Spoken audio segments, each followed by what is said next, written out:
नमस्ते दोस्तों, अहम ब्रह्मासमी चैनल में आपका हार्दिक स्वागत है। गरुड़ पुराण के गूढ़ रहस्यों की यात्रा को आगे बढ़ाते हुए भगवान विष्णु और गरुड़ के संवाद का अगला अध्याय यहाँ प्रस्तुत है। ये अध्याय आत्मा की मृत्यु के बाद की यात्रा और यमलोक के मार्ग पर केंद्रित है। लेकिन उससे पहले आप हमारे चैनल को सब्सक्राइब और बेल आइकन को ऑन कर लेना ताकि ये ज्ञान सबसे पहले आपके पास पहुंचे। धन्यवाद। भगवान विष्णु ने गरुड़ को उस महायात्रा का वृतांत सुनाना आरंभ किया जो मृत्यु के तत्काल पश्चात आरंभ होती है और जिसे सामान्य चक्षुओं से नहीं देखा जा सकता। जब एक जीवात्मा अपने स्थूल शरीर का त्याग करती है तो वह मोह और अज्ञान के कारण कुछ क्षणों तक अपने मृत शरीर के आसपास ही मंडराती रहती है। उसे विश्वास नहीं होता कि जिस शरीर को उसने वर्षों तक सहेजा और संभाला वह अब निश्चेष्ट पड़ा है। इस समय यमराज के दूत, जो पापी आत्माओं के लिए अत्यंत डरावने और पुण्यात्माओं के लिए सौम्य प्रतीत होते हैं, उसे अपने पाश में बांध लेते हैं। भगवान बताते हैं कि ये क्षण आत्मा के लिए अत्यंत पीड़ादायक होता है क्योंकि उसे अपने परिवार का विलाप सुनाई देता है, परंतु वह उत्तर देने में असमर्थ होती है। कर्मों की गति इतनी प्रबल होती है कि जीवन भर का अहंकार और पद प्रतिष्ठा उसी क्षण धूल में मिल जाते हैं और आत्मा केवल अपने अंगुष्ठ मात्र यानी अंगूठे के बराबर सूक्ष्म शरीर में सिमट कर रह जाती है, जो वायु तत्व से प्रधान होता है।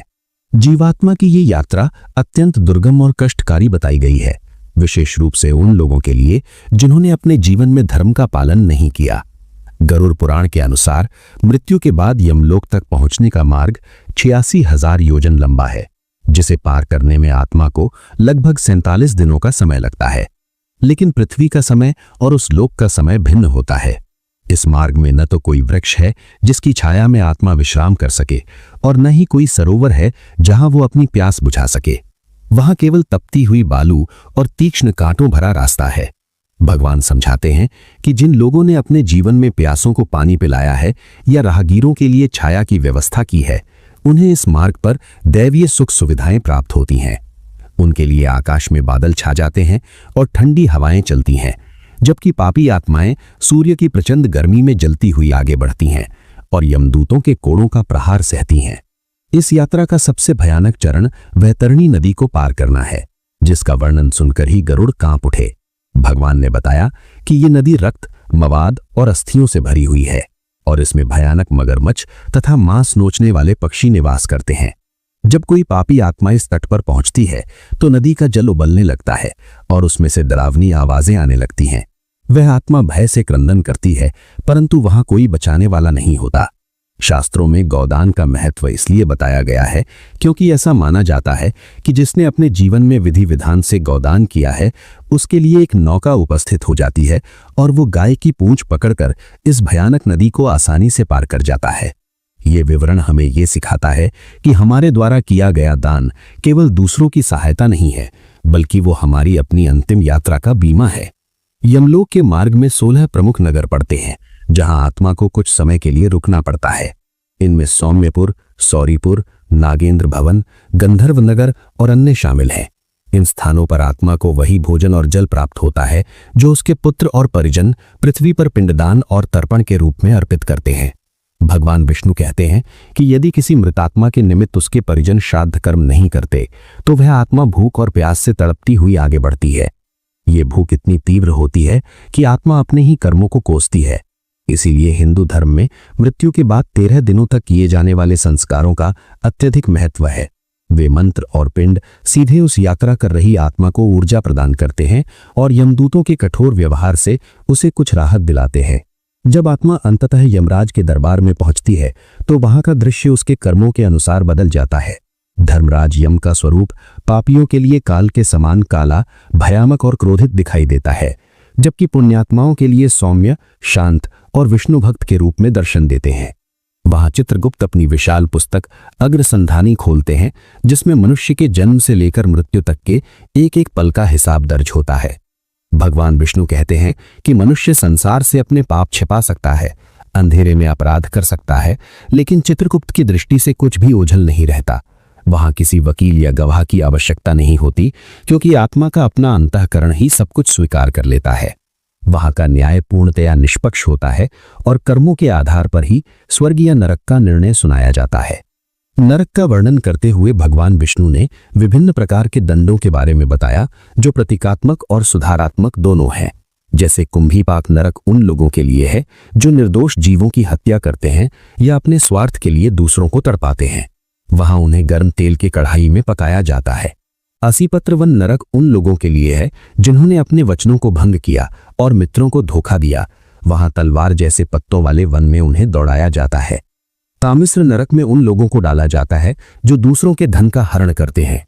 ये दंड आत्मा को शारीरिक पीड़ा देने के लिए नहीं, बल्कि उसके सूक्ष्म शरीर पर अंकित पाप के संस्कारों को जलाने के लिए दिए जाते हैं। जब तक पाप का अंतिम कण भी नहीं जल जाता, तब तक आत्मा को उस अवस्था में रहना पड़ता है और वहां का एक दिन पृथ्वी के हजारों वर्षों के बराबर हो सकता है। दंड भोगने के पश्चात या पुण्य क्षीण होने के बाद आत्मा को पुनः पृथ्वी पर जन्म लेने के लिए भेजा जाता है, जो एक और कष्टकारी प्रक्रिया है। भगवान बताते हैं कि माता के गर्भ में प्रवेश करना और वहां 9 महीने तक उल्टे लटके रहना भी एक प्रकार का कारावास है। गर्भ के अंदर शिशु की चेतना जागृत होती है और उसे अपने पिछले सैकड़ों जन्मों की स्मृति आ जाती है। वह वहां मलमूत्र के बीच अत्यंत संकुचित स्थान में रहते हुए भगवान से निरंतर प्रार्थना करता है कि हे प्रभु, मुझे इस नरक से निकालो। मैं बाहर जाकर केवल आपका भजन करूंगा और मोक्ष का मार्ग अपनाऊंगा।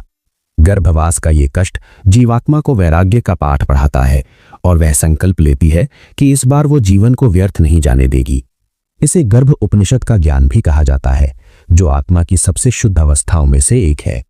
परंतु जन्म लेते ही वैष्णवी माया उस जीव पर अपना प्रभाव डाल देती है। जैसे ही शिशु जन्म से बाहर आता है और बाहरी वायु का स्पर्श करता है, वह रोना शुरू कर देता है और उसी क्षण उसकी सारी दिव्य स्मृतियां लोप हो जाती हैं। वह भूल जाता है कि उसने भगवान को क्या वचन दिया था और वह कौन है। माया का आवरण उसे घेर लेता है और वह अपने माता पिता, खिलौने और बाद में संसार के विषयों में आसक्त हो जाता है।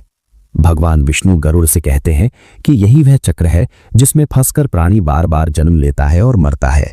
जिसे इस चक्र को तोड़ने की विधि ज्ञात हो जाती है, वही वास्तव में ज्ञानी है। ये विस्मृति भी ईश्वर की एक व्यवस्था है, अन्यथा पिछले जन्मों की यादें मनुष्य को सामान्य जीवन जीने में बाधा उत्पन्न कर सकती हैं, लेकिन इसका दुरुपयोग कर मनुष्य अपने लक्ष्य से भटक जाता है। मनुष्य जीवन का उद्देश्य केवल भोग भोगना नहीं है, बल्कि इस चक्र को तोड़ना है। भगवान विष्णु ने गरुड़ को बताया कि 84 लाख योनियों में भटकने के बाद बड़ी कठिनाई से ये मानव देह प्राप्त होती है। ये मोक्ष का द्वार है। देवता भी इस शरीर को पाने के लिए तरसते हैं, क्योंकि केवल कर्म भूमि यानी पृथ्वी पर ही कर्मों का क्षय और मोक्ष की प्राप्ति संभव है। स्वर्ग और नरक केवल भोग भूमियां हैं, वहां नया कर्म नहीं किया जा सकता। यदि मनुष्य इस दुर्लभ अवसर को केवल खाने, सोने और प्रजनन में गंवा देता है, तो वह आत्मघाती कहलाता है।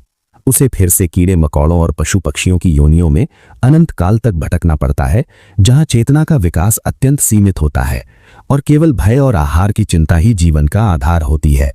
अंत में भगवान विष्णु ने इस चक्र से मुक्त होने का उपाय बताते हुए कहा कि निरंतर हरि समिरण, सत्संग और निस्वार्थ सेवा ही वह नौका है जो भवसागर से पार लगा सकती है। गरुड़ पुराण का श्रवण, एकादशी का व्रत, तुलसी की सेवा और गंगा जल का पान, ये साधारण दिखने वाले उपाय वास्तव में अत्यंत शक्तिशाली हैं। जो व्यक्ति मृत्यु के भय को छोड़कर धर्म के मार्ग पर चलता है, उसे यमदूत नहीं लेने आते, बल्कि भगवान के पार्षद उसे आदरपूर्वक वैकुंठ ले जाते हैं। इसलिए हे गरुड़, मनुष्य को हर दिन को अपना अंतिम दिन मानकर जीना चाहिए और अपने कर्मों को इतना पवित्र रखना चाहिए कि अंत समय में उसे कोई पश्चाताप न हो। यही जीवन का सार है और यही वेदों का अंतिम उपदेश है।